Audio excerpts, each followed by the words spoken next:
എല്ലാവർക്കും നമ്മുടെ ചാനലിലേക്ക് വീണ്ടും സ്വാഗതം. എല്ലാവരും സുഖമായിട്ടിരിക്കുന്നു എന്ന് വിചാരിക്കുന്നു. എല്ലാവർക്കും ഈ ഒരു വർഷം നല്ല അടിപൊളി വർഷമാവട്ടെ. Wish all a very happy new year. അപ്പോൾ നമുക്ക് കാര്യത്തിലേക്ക് കടക്കാം. ഇന്ന് നമ്മൾ ഒരു ബൈൻഡർ ജേർണൽ നോട്ട്ബുക്കാണ് ഉണ്ടാക്കിയെടുക്കുന്നത്. അപ്പോൾ ഈ ഒരു നോട്ട്ബുക്കിൻ്റെ പ്രത്യേകത എന്ന് വെച്ചാൽ നമ്മൾ ഹോൾ പഞ്ച്, ഗ്ലൂ, അതുപോലെ ബൈൻഡർ ക്ലിപ്സ് അങ്ങനത്തെ ഒരു സാധനവും ഇല്ലാണ്ടാണ് ചെയ്തെടുക്കുന്നത്. ഒരു കമൻറ്റ് ഉണ്ടായിരുന്നു. അപ്പോൾ ഞാൻ ആലോചിച്ചപ്പം ശരിയാണ്, കുറേ പേർക്ക് ഹോൾ പഞ്ചൊന്നും ഇല്ലാത്തവരൊക്കെ ഉണ്ടാവുമല്ലോ. അപ്പോൾ അങ്ങനെയുള്ളവർക്ക് ഉപകാരപ്പെടും. അപ്പം അറ്റ്ലീസ്റ്റ് ഞാൻ എടുത്ത എഫേർട്ടിന് വേണ്ടിയിട്ടെങ്കിലും വീഡിയോ ഇഷ്ടമാവുകയാണെങ്കിൽ ഒന്ന് ലൈക്ക് ചെയ്യാം. നമുക്ക് എന്നാൽ തുടങ്ങാം. അപ്പോൾ ആദ്യം തന്നെ നമ്മൾ കുറച്ച് വൈറ്റ് പേപ്പേഴ്സ് എടുക്കണം. വൈറ്റ് പേപ്പേഴ്സ് ഞാനിപ്പം ഒരു ഡ്രോയിങ് ബുക്ക് ഉണ്ടായിരുന്നു, അതിലത്തെ പേപ്പേഴ്സാണ് എടുക്കുന്നത്. അപ്പോൾ അതിനെ നമ്മൾ രണ്ടായിട്ട് കട്ട് ചെയ്തെടുക്കുന്നുണ്ട്. ഓൾമോസ്റ്റ് ഒരു 20 പേജോളം നമ്മൾ എടുത്തിട്ടുണ്ട്. ഇതെൻ്റെ അടുത്ത് മുന്നേ ഉള്ള ഒരു ബൈൻഡർ നോട്ട്ബുക്കാണ്. അപ്പം ഈ ഒരു നോട്ട്ബുക്കിൻ്റെ ആ ഒരു എന്താ പറയുക, ഹോൾസിൻ്റെ ആ ഗ്യാപ്പ് അനുസരിച്ചിട്ടാണ് ഞാനിപ്പം ഈ വൈറ്റ് പേപ്പറിലേക്ക്, നമ്മളിപ്പോൾ ഉണ്ടാക്കാൻ പോകുന്ന ബുക്കിൻ്റെ പേപ്പറിലേക്ക് ജസ്റ്റ് ഇങ്ങനെ മാർക്ക് ചെയ്ത് കൊടുക്കുന്നത്. അതായത് ആ ഹോളിൻ്റെ അവിടെ നിന്ന് ഇങ്ങനെ മാർക്ക് ചെയ്ത് കൊടുക്കുന്നുണ്ട്. പേപ്പറിൻ്റെ ഒരറ്റത്തുനിന്ന് 0.5 സെൻറ്റിമീറ്റർ ഒന്ന് മാർക്ക് ചെയ്തിട്ട് ഒരു ലൈന് വരച്ചു കൊടുക്കുക. എന്നിട്ട് ഇതേപോലെ ഈ റിങ്ങിൻ്റെ അടുത്തേക്ക് ആക്കി വെച്ചിട്ട് ആ ഓരോ ഹോളിൻ്റെ അവിടെയും നമ്മളിങ്ങനെ ഒരു ഡാഷ് ഇട്ട് കൊടുക്കുക. അതായത് ആ ലൈനിലേക്ക് ജോയിൻ ചെയ്യുന്ന രീതിയിൽ. ഇതെന്തിനാണ് ചെയ്യുന്നത് വെച്ചാൽ നമുക്ക് ഹോള് പഞ്ച് ചെയ്യാൻ വേണ്ടിയിട്ടാണ്. അപ്പോൾ ഫസ്റ്റ് പേപ്പറിന് മാത്രം ഇതേപോലെ ചെയ്തെടുത്താൽ മതി. ബാക്കി ചെയ്യുന്നത് ഞാൻ എങ്ങനെയാണെന്ന് കാണിച്ചു തരാം. ഇനി നമുക്ക് ഹോൾ ഉണ്ടാക്കണം. അപ്പോൾ ഹോൾ ഉണ്ടാക്കാൻ വേണ്ടിയിട്ട് ഞാനിപ്പം കോമ്പസ് ആണ് എടുത്തിരിക്കുന്നത്. ഞാൻ ആലോചിച്ചപ്പം ഓൾമോസ്റ്റ് എല്ലാവരുടെ കയ്യിലും കോമ്പസ് ഉണ്ടാവാൻ സാധ്യതയുണ്ട്. ഇനിയിപ്പോൾ കോമ്പസ് ഇല്ല എന്നുണ്ടെങ്കിൽ സ്ക്രൂവോ അല്ലെങ്കിൽ ആണിയോ അങ്ങനെ എന്തെങ്കിലും എടുക്കാം. ഈ 2 ലൈൻസ് ജോയിൻ ആവുന്ന ആ ഒരു പോയിന്റിലാണ് നമ്മൾ ഹോൾ ഉണ്ടാക്കേണ്ടത്. ഇനി രണ്ടാമത്തെ പേപ്പറിൽ ഹോൾ ഉണ്ടാക്കാൻ വേണ്ടിയിട്ട് ഈ ആദ്യത്തെ ഹോൾ ഉണ്ടാക്കിയ പേപ്പറിൻ്റെ താഴെ രണ്ടാമത്തെ പേപ്പർ വെക്കുക. എന്നിട്ട് ജസ്റ്റ് പെൻസിലിനെ കൊണ്ട് ഹോൾസിൻ്റെ അവിടെ മാർക്ക് ചെയ്തിട്ട് ഹോൾ ഉണ്ടാക്കി എടുത്താൽ മതി. ഇങ്ങനെ എല്ലാ പേപ്പേഴ്സിലും ഹോൾ ഉണ്ടാക്കി എടുക്കണം. ഇനിയിപ്പോൾ അഥവാ നിങ്ങളുടെ അടുത്ത് ഇങ്ങനത്തെ ഒരു ഡയറി ഇല്ലയെന്നുണ്ടെങ്കിൽ നിങ്ങൾക്ക് ജസ്റ്റ് 1 സെൻറ്റിമീറ്റർ ഡിസ്റ്റൻസിൽ ഇതുപോലെ ഹോൾസ് ഇട്ട് കൊടുത്താലും മതി.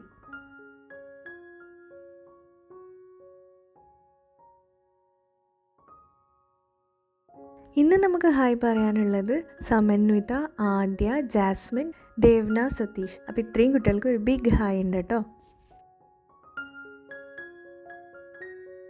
അപ്പോൾ ഇതേ നമ്മൾ നോട്ട്ബുക്കിൻ്റെ പേജസ് എല്ലാം റെഡിയാക്കി എടുത്തിട്ടുണ്ട്. ഇതുപോലെ എല്ലാ പേജസിനും ഹോൾ ഉണ്ടാക്കി എടുക്കണം.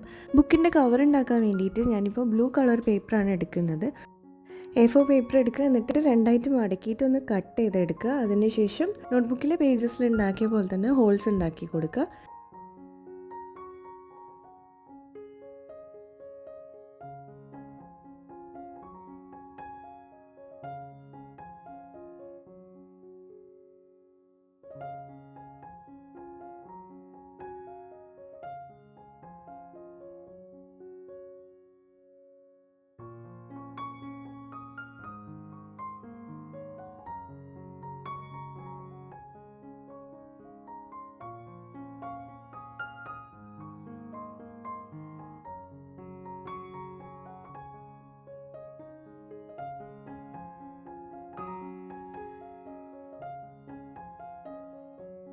ജസ്റ്റ് ഒന്ന് ഭംഗിയാക്കാൻ വേണ്ടിയിട്ട് ഒരു ഡേസി ഫ്ലവറിൻ്റെ ഡിസൈൻ അവിടെ ഇവിടെ ആയിട്ട് വരച്ചു കൊടുക്കുന്നുണ്ട്.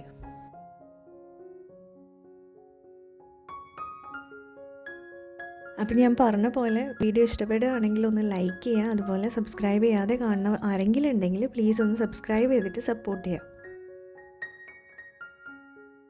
ഇതിപ്പോൾ പേപ്പറല്ലേ, അപ്പോൾ ഇതിൻ്റെ പുറത്തൊന്ന് സെക്യൂർ ആക്കാൻ വേണ്ടി നമ്മൾ ഡെയിലി യൂസ് ചെയ്യുന്ന ഒരു ബുക്കല്ലേ, അപ്പം പെട്ടെന്ന് കേടായി പോവാതിരിക്കാൻ വേണ്ടിയിട്ട് ഇതിൻ്റെ പുറത്ത് ഞാനൊരു OHP ഷീറ്റ് വെക്കുന്നുണ്ട്.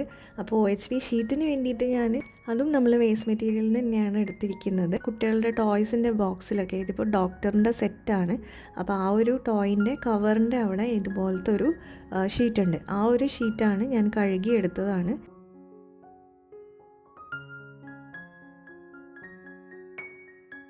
എന്നിട്ട് അതിൻ്റെ ഇതേപോലെ പകുതിക്ക് മടക്കിയിട്ട് കട്ട് ചെയ്യുക. എന്നിട്ട് ഇതിലും കോമ്പസ് വെച്ചിട്ട് ഹോൾ ഉണ്ടാക്കി കൊടുക്കണം.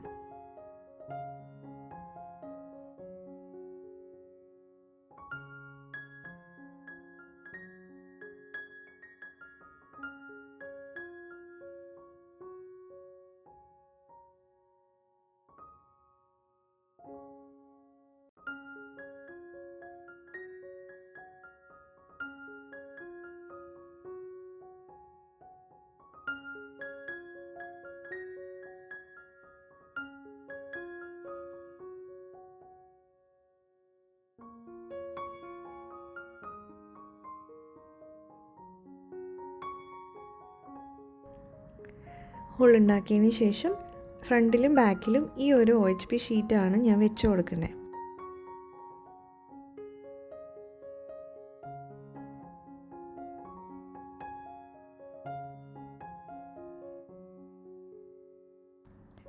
ഇനി എല്ലാറ്റിനെയും ഒരുമിച്ച് പിടിച്ചിട്ട് നമുക്കിനി ഇത് ബൈൻഡ് ചെയ്യാനൊരു കമ്പി വേണം.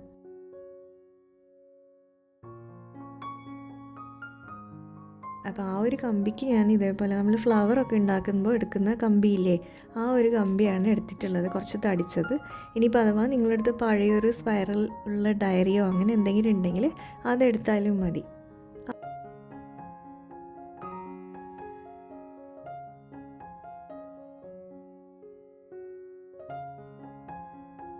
ഈ കമ്പി ഓരോന്നിൻ്റെ ഉള്ളിൽ കൂടെ ഇതേപോലെ ഇങ്ങനെ പാസ് ചെയ്ത് കൊടുക്കണം. അപ്പോൾ കുറച്ച് മെനക്കെട്ട പണിയാണ്, എന്നാലും ഫൈനൽ റിസൾട്ട് ആകുമ്പോഴേക്കും നമ്മൾ ഭയങ്കര ഹാപ്പി ആകും. കാരണം നമ്മളായിട്ട് ചെയ്ത ഒരു സംഭവമല്ലേ.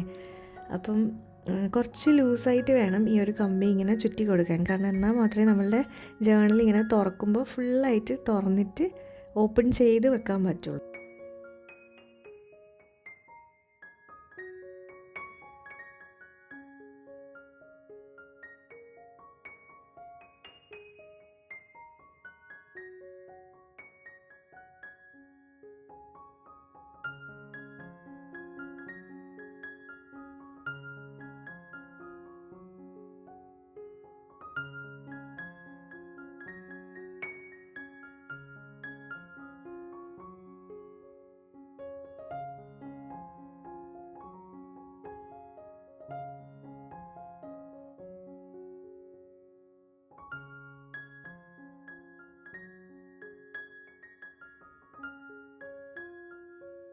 അപ്പോൾ ഈ ഒരു വയറ് മൊത്തമായിട്ട് ഇതിൽ ചുറ്റി എടുത്തിട്ടുണ്ട്.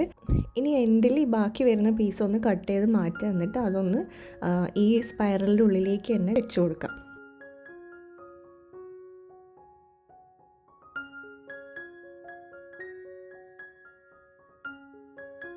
അപ്പോൾ ഇതേ നമ്മളുടെ സ്പൈറൽ ബൈൻഡർ ജേർണൽ നോട്ട്ബുക്ക് ഇവിടെ റെഡി ആയിട്ടുണ്ട്. അത്രയേ ഉള്ളൂ വീഡിയോ. ഇഷ്ടമായിട്ടുണ്ടെങ്കിൽ ഒന്ന് ലൈക്ക് ചെയ്യുക. സബ്സ്ക്രൈബ് ചെയ്യാത്തവർ പ്ലീസ് ഒന്ന് സബ്സ്ക്രൈബ് ചെയ്ത് സപ്പോർട്ട് ചെയ്യുക. പിന്നെ ജേർണലിംഗ് ഒക്കെ ചെയ്യാൻ ഇഷ്ടമുള്ള ഫ്രണ്ട്സ് ആരെങ്കിലും ഉണ്ടെങ്കിൽ അവർക്കും കൂടെ ഇതൊന്ന് ഷെയർ ചെയ്ത് കൊടുക്കുക. നമുക്കിനി അടുത്തൊരു വീഡിയോയിൽ കാണാം. അതുവരെ ബൈ.